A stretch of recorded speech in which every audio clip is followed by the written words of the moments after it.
So I am visiting Emma of Bookish Princess fame, and she has made us the most beautiful spread with tea sandwiches on cute little pumpkin plates.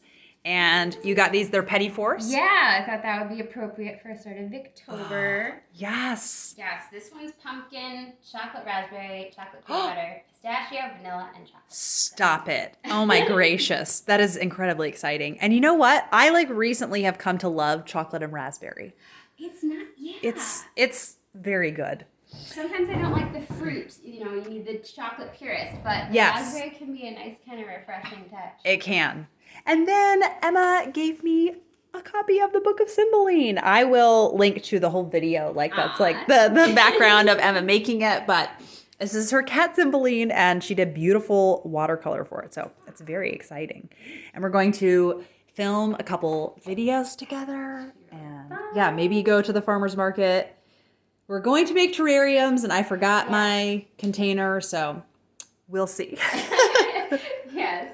But yeah, we have to add your scones and apple crisp to our spread. Oh, yes. To make it complete. Yes, so the cinnamon chocolate chip scones that I made, and then I brought an apple crisp to bake. So hopefully everything will turn out. So here is just a variety of jars, and Emma set us up with soil, and you got some rocks.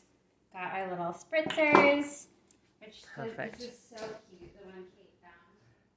I had to get it. Your blue spritzer is in the car. See, it's so polished, pumpkin shaped. It is.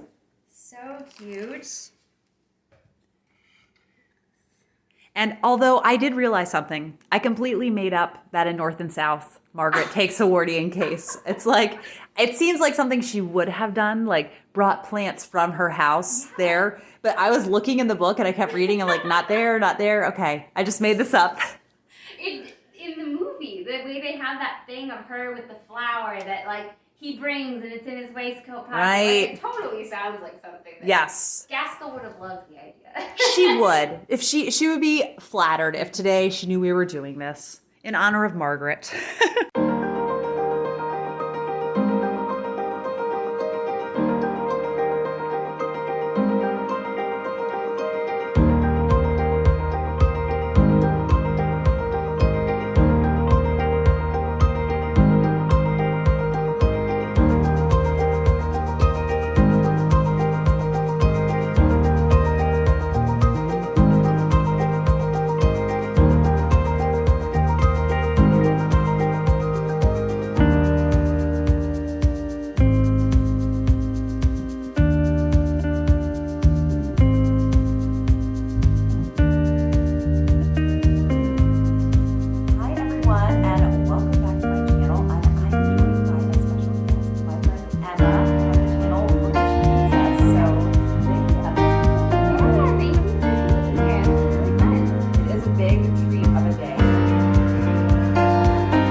send her my heart covered as a gift, and hope that you'll take it into her side. La la la la la la la la la la la.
Over the hills and far from wide, she's waiting for love to be realized. I'll send her my heart covered as a gift, and hope that you'll take it into her side. La la la la la la la la la la.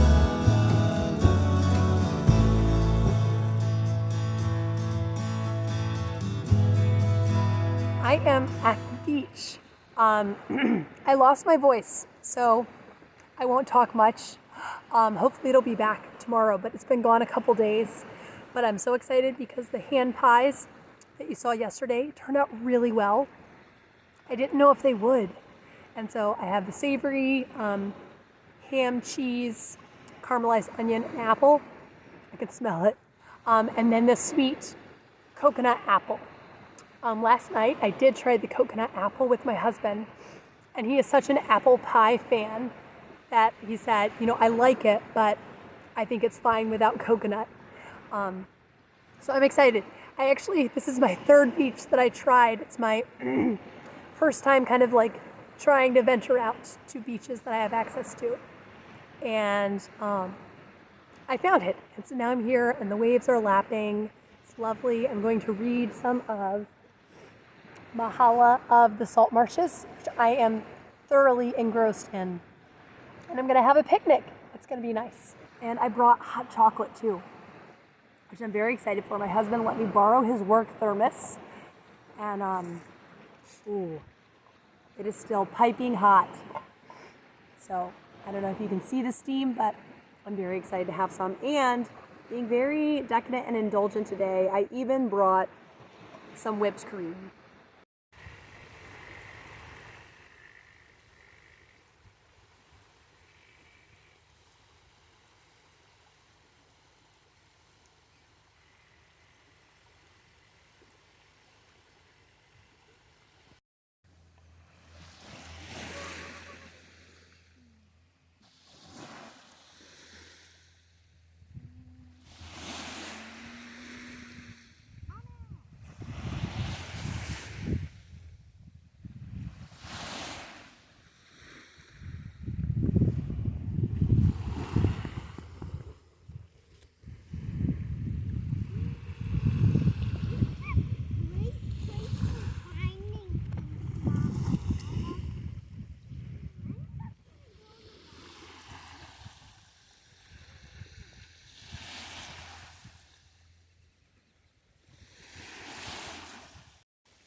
I had so much fun at the beach yesterday, and I had forgotten just how calming it is. Like instantly, my stress levels go way down.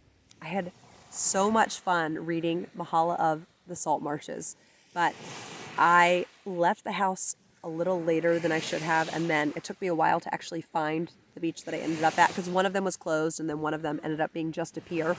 So I was only there for 2 hours, and I was so sad to come home. And then I thought, you know what? Now that I've done it, like I feel like I can come with the boys. And we are used to like a much bigger beach with bigger waves because we usually go to Myrtle Beach, but that is very far. Peter just found a huge horseshoe crab. They keep finding horseshoe crabs. Biggest one yet. You want to show it? Oh my goodness. Horseshoe crab shell. That is so big. Wow. I'm gonna see if I can find you. Can I say? Whoa. Look what I found. Hey, good one. They were so excited when I told them today that we were going to go because I just thought it's another sunny day. I don't want to go when it's overcast, and so I can't begin to explain how quickly Peter did school, knowing that we could go to the beach after that. So yeah, he was just on it with school. And we did, he didn't do typing. Sometimes he does typing, but typing is like, it's not first priority. First priority are basically science and language arts. I mean, math and language arts. And we did science today also. He's reading a book about Louis Pasteur, and then he had to answer a couple questions. So he read half the book, answered a couple questions on a worksheet, and then he'll read the second half tomorrow. And he loves biographies, and he was very excited to read about the scientist. And I did pick up a hold at the library, A Shropshire Lad and Other Poems by A.E. Housman. And I'm going to begin reading it today at the beach, along with Mahala of the Salt Marshes. My voice is at like 75% capacity. It's getting there. I do still have a cold. So tonight I do have a Patreon event, but it's reading sprints. So that is not much talking on my part. I do think I'll be pretty tired after going to the beach. So I think I will listen to Jane Eyre and do a puzzle app on my tablet. I love to put together puzzles. I mean, my ideal would be putting together a real puzzle, but second best is to put together virtual puzzles. So I think I'll be able to stay awake and make some reading progress that way. I am in kind of the last third, I'd say, of Jane Eyre, and it's one of those books that is so deeply personal, with Jane telling you her story, and the level of empathy I have for Jane is just so high. And I forget too, when you have a beloved classic, when you come back to it, even if it's a longer book, it just flies by because you love it. And I love the voice of Jane. And yeah, so it was so fun to just really listen to a lot of Jane Eyre. And I do still have The Master of Ballantrae going. And I would also like to get back to the Claverings. But first things first, I want to finish Jane Eyre so I can record a discussion with Kieran and put it up for all of you. And then I also am kind of toying with the idea of reading Lord Jim by Joseph Conrad. It's a shipwreck novel, and I think it would be fun to kind of compare it to Treasure Island and then also read one called Moonfleet and see, 3 Victorian shipwreck novels and kind of how they compare and how they contrast. But I don't think I could fit in Moonfleet also in Victober. I don't think so. Yes, and then also I did forget to say, last week, we finished The Little Duke by Charlotte Mary Young. Now, I have a very particular taste in historical fiction. Basically, I like historical romances or historical mysteries. And so it did have that handicap going against it. But since it was Charlotte Mary Young's writing, it still felt very intrapersonal. And so I did enjoy it. I didn't love it like her other adult fiction. But I thought it was a really interesting window, learning about Richard of Normandy and that time period. So all in all, I did enjoy it. I was pleased that I enjoyed it because it was purely historical fiction. And then I did finish The Three Brides. I finished it on Sunday, and I gave it 5 stars. It's interesting because I don't think The Three Brides is as solid a novel as Middlemarch or North and South. So I got cut off because there was a guy who is part of, they're like re-graveling the parking lots at the public entrances, and he's like, I'm sorry, we need to do gravel where you're parked. So we had to go down a couple blocks and we found a new place. But what I was saying is that even though I feel like The Three Brides, it does have beautiful writing, and it just doesn't seem as much of like a literary craft as Gaskell or Eliot's writing, but I still love it and I think it's beautiful. I think also it's kind of apples and oranges comparing the two. One quote that really stayed with me that I loved was she was talking about one character who he is kind of trying to figure out what he's going to do after he's done with school. And some people are wanting him to do certain jobs, but he really wants to do something to do with books because it says that his soul was in books. And I really, really loved that. So I just come out of those books feeling, my cup runneth over after I read her books. They're so full of human connection. And I think that The Three Brides is tied with Heart's Ease and The Heir of Redcliffe. I really loved it. And now I've read The Little Duke by her also, and I'm very excited to continue reading more Charlotte Mary Young. I would love to have, by next Victober, a few authors that I can rank 10 of their books for you. And I don't know if it will happen, but I would love to have 10 Charlotte Mary Young books read by the time next Victober rolls around. So hopefully I'll keep focus on Victorian literature throughout the year. And something I'm going to try next year that I haven't ever allowed myself to do is reading Victorian literature in August and September.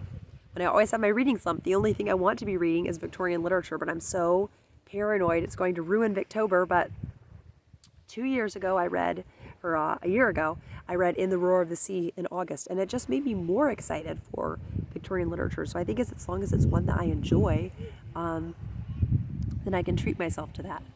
And so Peter and I we have started Black Beauty, and I'm not loving it. I am really hard to please with kind of classic children's fiction, and a lot of the stuff from the 19th century feels pretty didactic. So I'm enjoying it well enough, but I'm predicting it will be a 3-star read. I will keep you posted on if that stays the case. I'm not sure. So yeah, we're going to stay here a while longer. I will continue to read Mahala.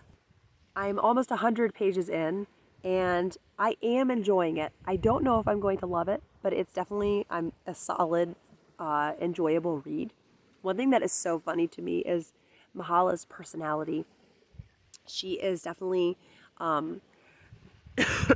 she's described looking like a gypsy. That's constantly referenced, and she's like this wild, untamed woman.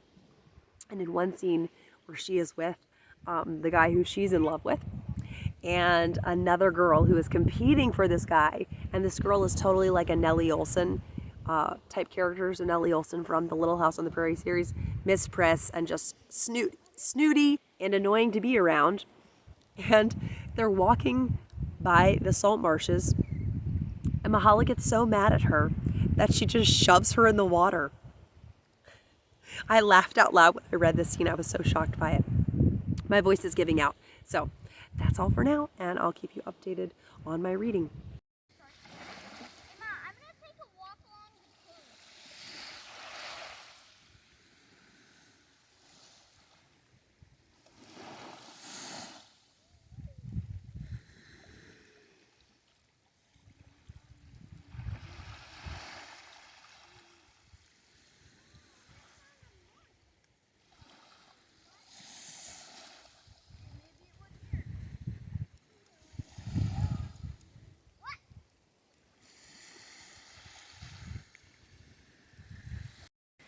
Well, sadly, things took a turn for the worse, and I think I'm going to DNF Mahala, which makes me very sad because I was hoping it would be a second in the roar of the sea.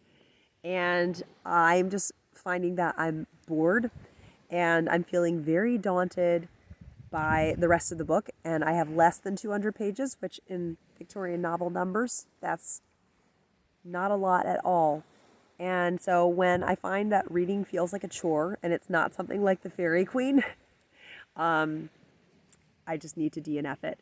One thing that I think gave it a handicap is that kind of the villain and the heroine are a little bit similar to In the Roar of the Sea, but I found them a bit more interesting in the Roar of the Sea.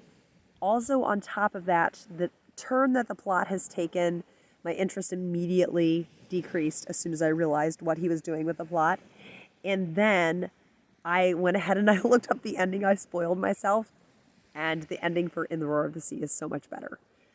So I might come back to this at some point, but I feel confident that I know I could force myself to read it, and not enjoy myself the whole time, or I can just be a little bit bummed, but move on. And another thing that is sad is that this was my 10th book that I bought for the year. Beetles fly, Mama. Beetles do fly, yes.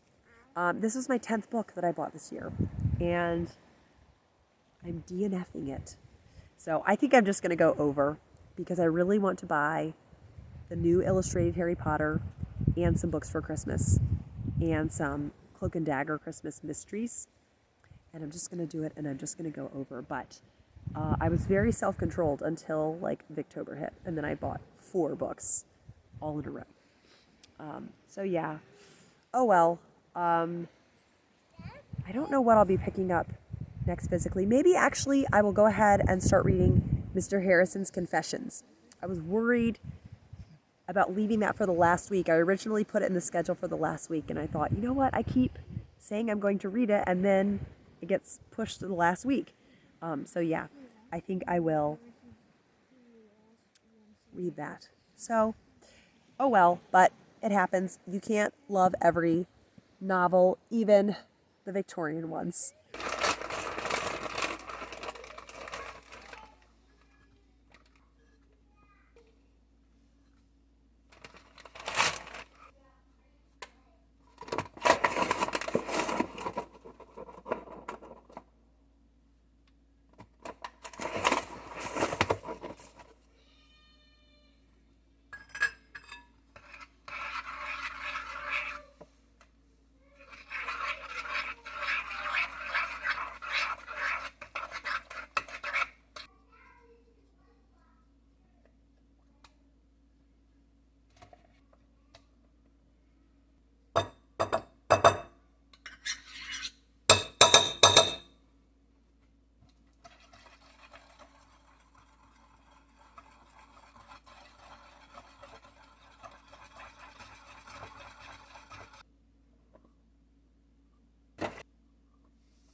I'm just going to close out the vlog here.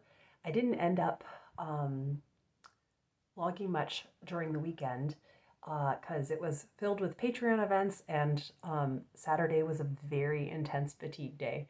But I did sit there and listen to the rest of the Master of Ballantrae and do a puzzle app. I have just become completely addicted to putting together puzzles, be they virtual or actual puzzles, while listening to audiobooks. And unfortunately, the Master of Ballantrae ended up getting 2 stars. I really think, I don't know if I'll ever read a 3-star Victorian novel. It's like the length, once you read the amount that a Victorian novel is, they can just feel like they really drag. And this one isn't even long. It's a little over 200 pages, but it just felt really long. And it started off so slow, and then it started to pick up, and I got hopeful, and then it got slow again, and then it did pick up a little bit more, but by the end, I was very ready to be done, and I did consider DNFing, but I was like, I didn't have anything else to do. I was in bed with, fatigue, and so I was like, might as well just finish it today. So I am happy with the results of the weekend. I caught up on Mary Barton, and I'm going to try for a chapter a day, or maybe I need to read more than that, maybe 2 chapters a day of Mary Barton. And then I finished Jane Eyre. I loved it just as much, if not more, with this reread. And so I'm really looking forward to recording a discussion with Kieran, and it will be up on my channel later this month. I'm not sure when. It depends on when Kieran and I film it. And I love that book so much. And the character of Jane is just an all-time favorite for me. I love how she is introspective and very, she's, I would qualify her as a highly sensitive person, but she also has this aspect where she really knows how to banter, and she makes conversations very dynamic when she's in them. So I love her as a character. And I'm so glad that I reread that. That's why I want every Victober to definitely have minimum of 2 rereads, if not 3, because it just makes it so fun. And yesterday we had our discussion of the first part of Mary Barton, and in my Patreon group. And it's just, I love the critical readers that are part of my group, because everybody came with interesting thoughts and observations as they were reading. I think everyone is enjoying it. And so there are definitely, there are some weaknesses to Mary Barton. Ironically, I think we all agree that Mary, the character, could have a bit more depth to her. But we're all enjoying it despite that. So very excited to continue on with my reread of that. And let's do another great week of Victober.